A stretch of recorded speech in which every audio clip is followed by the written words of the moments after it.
As you all are probably aware, we've been following Charlie Kirk's journey across the UK, which includes stops at Oxford and Cambridge University.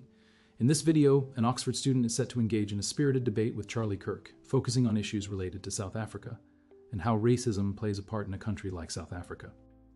I want to take a back on South Africa. You did talk about South Africa, and obviously the Expropriation Act of 2024 is kind of a really big issue. I think to start off from the outset, I should mention that I also don't agree about the more terrible slogans, cue the Boers. Obviously, I think is terrible. But I think it's good to have context where the Expropriation Act is coming from. And I think drilling down a little bit, I want to pick your thoughts based on the fact that white South Africans only account for about 10% of the population, and they own about 72% of private land in South Africa. And I think it's always really good also to pretty much draw back a little bit from the historic background behind it. I think it goes back to about 1913, the Native Acts land, which severely, disproportionately discriminate against black South Africans from owning land in South Africa. And that's what's caused much of the disparity we see economically. So I wanted to find out from you, what are your thoughts? And obviously, Trump administration has really been big on what's going on in South Africa at the minute and the act itself that they enacted. So do you think it's a moral obligation that obviously you're talking about that the land that was expropriated back in the days historically, and that was a colonial endeavor altogether, does that land need to be returned to black South Africans? No, but they've already, so I know dangerously little about this.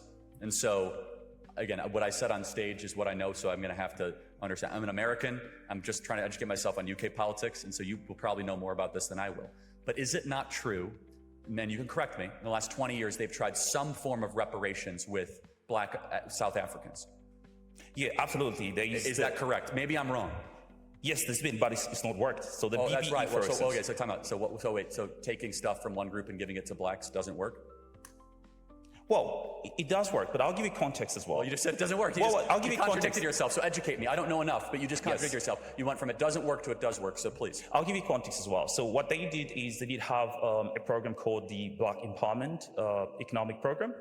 And pretty much what they did is for every corporation, they would have to incorporate black people within it. But that's not worked really well. And what we've seen over time is that a lot of black people that have been part of those organizations haven't been a minority. So pretty much, as you mentioned, you talked about DEI. So it's just pretty much checking a box, right? You have a black person within the senior management group, but it's only probably two people and the like, and that's pretty much it. But the majority of black South Africans that do not own any land, because obviously the historic context that I gave, cannot pretty much be able to earn a good living, because, I mean, with land also comes economic opportunity, and that's been the biggest disparity in South Africa. And excuse my ignorance on this, from what I understand, though, is that the land owned by black South Africans is actually not as productive as those owned by the Boers. Is that correct? Well, at the minute, 72% of private land, agricultural land, is owned by white South Africa. No, I so understand only that, a minority. Fair enough, but the 28%, when compared to Boer-run farms, are actually not as productive, because running a farm in South Africa is very difficult. Yes. Am I correct by saying that? Well, context again. Well, I just want to make sure I'm clear that actually running a farm for over 100 years is actually really impressive. 100%. Yeah, so we agree on that. Yes, we agree on that. So thank you, because I don't know enough about this, but I do think that that's important to note, that even the black South Africans that own land, it actually is not as fruitful or has the same yields as those that have been doing it for over 100 years, in a time when there's actually food instability in the region and in South Africa. But obviously, what I'll say is, I mean, over time, if, say, you did have an act that expropriates land from black South Africans, you need to build capacity over time. And I think the governors are doing that for the minority of black people that own agricultural farmland in South Africa, and they've been doing that. But also, we can't deny the fact that if you control supply chains for over a century, right, then it means that you pretty much control the economy, right? So how best do you think, obviously the land was taken from black people, and South Africans, white South Africa has been pretty much, improving the economic outcomes over time.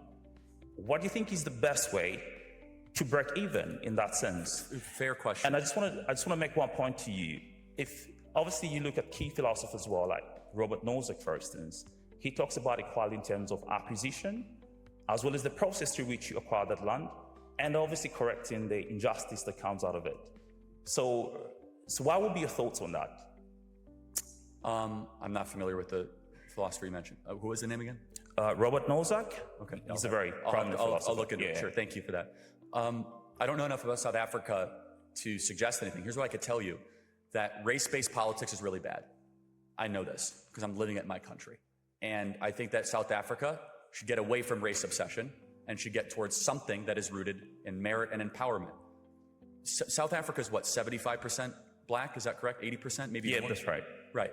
And so explain to me, like post-apartheid, outside of the land ownership, maybe there's a business element. Why is it that once apartheid was removed, why black South Africans were not able to see their material economic net worth go up in the last 20 or 30 years? What do you think there's any, and maybe I don't know enough, are there any cultural inhibitions of a defeatist attitude that has basically, let's say, infected the minds of poor South Africans last 20 years that feel as if they can't accumulate wealth? Do you think that plays a factor? Yeah, I think what's really affected black South Africans is pretty much going back what we're talking about. Obviously, from the colonial background that I just gave you, and we see a lot of like neo-colonialism, you control the supply chains, and you own 72% of agricultural farmland. How do you expect the minority, the majority black people to improve their lives and their outcomes when you pretty much control everything? And so this is a sloppy but best example I can give. Is that fair? I'll do it. So just grant me some mercy here. What percentage of American land is owned by Asians? Not sure. Yeah, less than 3%. They are the richest racial group in America. So maybe land ownership isn't the only thing that matters to get wealthy. All right, folks, let's be honest. Watching this clip was torture, not just due to the topic, but because of the glaring ignorance on display from the Trump loyalist in the discussion. What made it even worse was his constant admission of knowing nothing, while trying to pass off his lack of knowledge as some kind of wisdom. That's the standard trick these Trump-era commentators have always played. Act like you're revealing the truth while completely ignoring actual history, gaslighting those who are more informed. Let's make something clear. South Africa's land issues didn't just pop up from thin air. It's not this supposed obsession with race he arrogantly mentioned. It stems from a harsh colonial and apartheid regime that systematically stripped black South Africans of their land, concentrating it in the hands of a white minority. This isn't abstract politics of envy. We're discussing a real legal system, beginning with the 1913 Land Act that prevented black South Africans from owning land in their homeland. The facts speak for themselves. Even now, about 10% of the population controls the vast majority of farmland. This isn't just a random inequality. It's a legacy rooted in theft, violence, and exclusion. It's notable that the person challenging him in this clip came well prepared. They laid out the historical context, the economic facts, and pointed out that the so-called empowerment programs amounted to little more than token gestures. They showed why having a black manager in the boardroom means so little when the foundational disparities remain. Instead of engaging meaningfully, the conversation quickly devolved into the kind of dismissive tactics favored by Sebastian Gorka. He resorted to faulty comparisons, like equating South Africa's land issues with Asian American wealth in the U.S. This isn't just inaccurate, it's truly offensive. Asian Americans didn't endure centuries of state-sanctioned land dispossession on their own soil. Mixing up these contexts erases the lived experiences of millions of South Africans. Then there's the predictable, rhetorical twist from the Trump camp. Suddenly the victims are at fault. He actually suggested that black South Africans might have a cultural inhibition or a defeatist attitude. This rhetoric has long been used to justify oppression, blaming poverty on mindset rather than systemic issues. It overlooks how people were systematically excluded from owning land, from accessing credit, from participating in markets for decades. It ignores how control over land equates to control over supply chains, and even access to food. It reduces systemic issues to mere attitude. This is gaslighting at its peak. What makes this clip particularly revealing, and why I felt it necessary to highlight it, is it demonstrates that this isn't new behavior from Trump's supporters. It's the same approach we've seen time and again. 1. Confess ignorance. 2. Act like ignorance equates to neutrality. 3. Dismiss structural injustices as simply race obsession. 4. Liken them to irrelevant cases elsewhere. And 5. Conclude by suggesting the oppressed aren't working hard enough. That's the formula.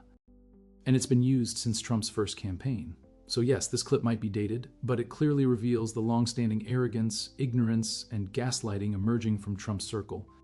If you think today's dialogue about fake news, deep state, and meritocracy is a new development, check out footage like this. It carries the same DNA, the same arrogant dismissal of historical reality, the same stubborn refusal to confront the facts. Let me hear your thoughts in the comments below this video. Do you believe that the discussion around South Africa's land reform gets skewed in the West because people willfully ignore the past? And more crucially, why do Trump's spokespeople always manage to pass off cluelessness as comprehension? Share your thoughts below, and while you're at it, give a thumbs up for the algorithm, and if you're new, subscribe so you don't miss out on these analyses. Well, I do recognize that a lot of companies now. Hold on a second. Forget the supply chain, forget the land. Land is basically all owned by white people in America, okay? Yet Asians, Indians are by far the richest group. So why is it that this particular group that happens to own the land and the supply chains, and we've admitted it's very hard to run this land, very hard to run this idea of farming in South Africa, it feels to me, I could be wrong, that it's a group of resentment-driven politics towards a group of people that own land instead of opportunity and empowerment-based politics, talking to the black majority about how they could build a better life for themselves instead of taking away other people's stuff. Well, maybe the question could be as well, why do you think white South Africans that pretty much acquired that land through unjust means are so apprehensive and they don't really want to break even or probably give up much of the land that was stolen? Hold on, that's a mindset issue. There's plenty in America that gets labeled as quote-unquote stolen. Plenty. However, it doesn't necessarily always hold back every ethnic group that is in the country, that is even in the minority of the country.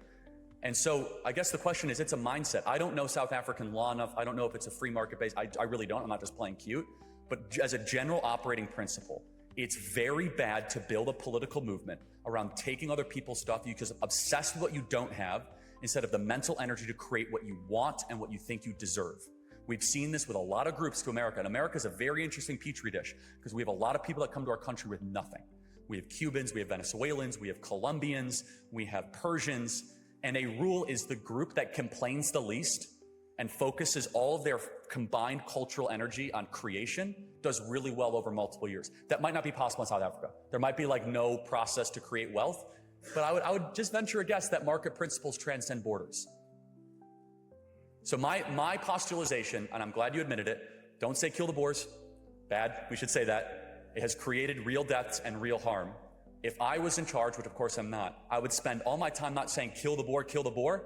I would say, my people, get your act together. Let's work harder. Let's prove the boar wrong. Let's start a business. Let's build families. One is driven in resentment and greed and envy and confiscation, and one is rooted in creation and entrepreneurship and optimism. I'd like to see the latter. Well, it's very interesting you call it confiscation. What about if we call it probably reclaiming the land that was stolen back in the days? Yeah, but here's the thing as well. Fair, okay, but can I please, okay. Maybe as well, kind of understanding the value of land, right? Much of what happens with land is obviously, and I think a very prominent economist talks about this, a guy called Hernando de Soto in his book, The Mystery of Capital. I know Hernando. Yeah, he talks about it really. When it comes to land, the value of land is that obviously you can borrow against it. And we've seen for much of agriculture, commercial land, which is very totally expensive, really. Legit, I get it. And that's the thing, right? So if you own land pretty much everywhere, you can extract a lot of value out of it. So can I interject really quick? Let's try another moral principle. Is it ever right to punish a grandchild for their grandfather's sins?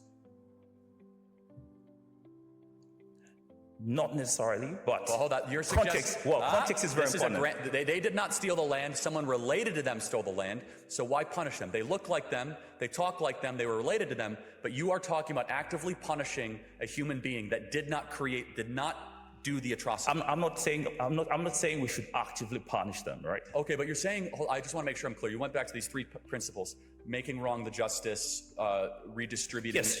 So correcting the injustice, I think. So correcting the justice, let's say, theoretically, it would be that we want some of this land to go back to black South Africans. That's confiscation, right? No, you no longer own it. This group's going to own it. Therefore, you are punishing a grandkid for the sin of a grandfather. How is that morally defensible? I think it gets back to the same thing. And how is it morally defensible if, say, the land that you own at the moment was stolen land, and it has over time created a massive disparity economically for much of the majority of black people out there.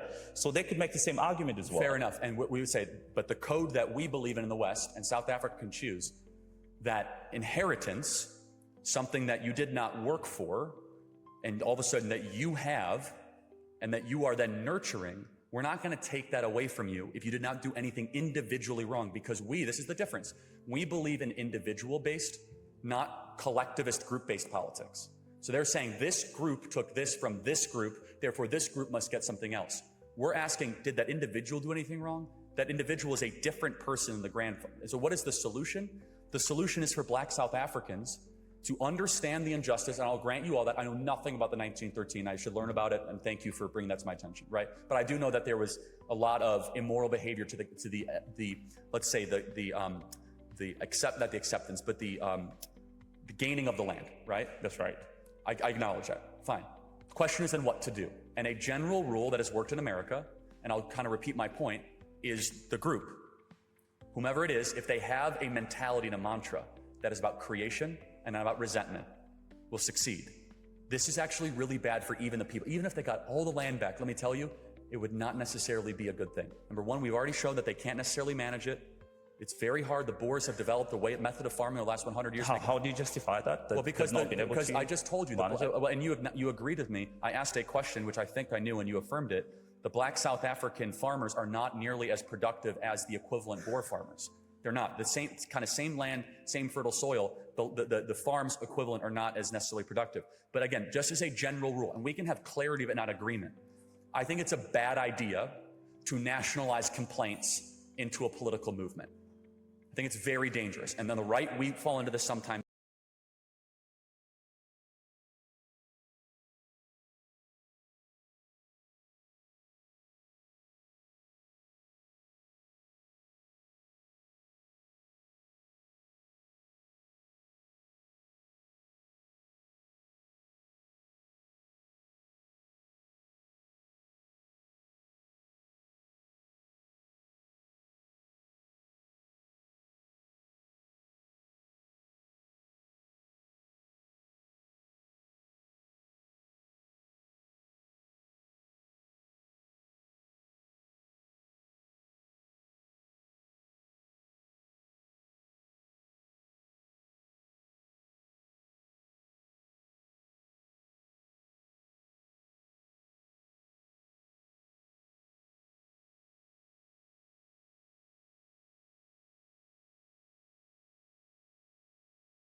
All right, listen up, folks.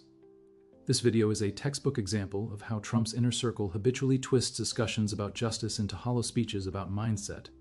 You'll spot it immediately, rather than addressing South Africa's historical backdrop, decades of land dispossession, apartheid, and the current reality where 10% of the population controls more than 70% of farmland. The Trump supporter quickly changes the narrative to absurd claims that the issue isn't stolen land, but rather resentment politics. This is their constant tactic. They rewrite history, minimize systemic injustices, and then try to position those fighting for justice as if they're the problem. Let's dispel the spin. This discussion isn't about taking other people's stuff. It's about land taken during colonialism and apartheid, enforced by racist laws such as the 1913 Land Act, which explicitly prohibited black South Africans from land ownership. This theft was not symbolic. It was legally and violently enforced. Generations of black South Africans were purposefully barred from the nation's main wealth and opportunity source. This isn't about envy or greed. It's about injustice, and it doesn't simply vanish over the span of a few decades. Then comes the predictable shift. Why punish the grandchild for the sins of the grandfather? While that might sound clever, it's outrageously misleading. No one advocates for punishment. What is being called for is repair. If your fortune stems from your grandfather's land theft and a legal system that secured it for generations, you aren't merely an unwitting beneficiary. You are directly benefiting from historical theft. Restitution isn't retribution, it's holding on to accountability. Pretending otherwise merely shelters privilege. Pay attention to the insinuation that black farmers aren't as efficient as their white counterparts, as if this justifies persisting inequalities. It's an age-old racist cliché, blaming the marginalized for inefficiencies while disregarding the systemic hurdles they encounter. Restricted access to credit, markets, and infrastructure, all skewed by design. Productivity isn't an inherent trait. It comes from opportunities, resources, and the systemic exclusion of others. Claiming they're less productive without addressing why is just another strategy to consign the imbalance. Notice the sleight of hand. Whenever structural injustices arise, historic land theft, entrenched economic disparities, the Trump loyalist dismisses it and insists it's about mindset, not victimhood. It's the same tactic used in America: ignore systemic racism, pretend slavery and Jim Crow are relics of the past, and admonish Black Americans to just strive harder. It's degrading, historically inaccurate, and designed to soothe the consciences of the privileged while inequality thrives. The individual pushing back in the clip is absolutely correct. This is about equity, not envy. It's about addressing the injustice that led to current disparities. It's about ensuring the majority population has genuine opportunities, not just surface-level representation. That's not resentment politics. That's democracy. That's justice. Once again, this video shows that Trump circle's arrogance and ignorance haven't changed. It's the same recycled arguments dressed as common sense, intended to stifle meaningful discussions about justice. Don't be fooled. Let me know your thoughts in the comments below. Do you believe voices like these are intentionally misrepresenting land reform in South Africa to safeguard privilege? And more importantly, why do Trump-aligned pundits assume they can disregard historical truths? Share your thoughts, give the video a thumbs up for the algorithm, and if you're new here, subscribe so you don't miss future breakdowns.